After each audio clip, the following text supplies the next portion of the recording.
دوستو، اگر آپ کو اینک لگائے بغیر کچھ نظر نہیں آتا یا پھر آپ کی آنکھوں میں درد رہتا ہے، آپ کی آنکھوں سے لگاتار پانی بہتا ہے، تو آپ نے کرنا صرف اتنا ہے کہ آپ نے ہر نماز کے بعد 21 بار یا نورو یا نورو یا نورو اور یا بصیرو یا بصیرو یا بصیرو 21 بار پڑھنا ہے، اور آپ نے اول اور آخر میں درود شریف پڑھنا ہے، اور یہ پڑھ کر آپ نے اپنی آنکھ پر دم کر لینا ہے۔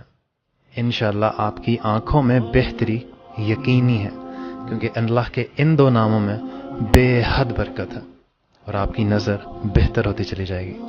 جزاک اللہ۔ زیادہ سے زیادہ شیئر کیجئے تاکہ سب کو پتہ چلے۔ آمین۔ جزاک اللہ۔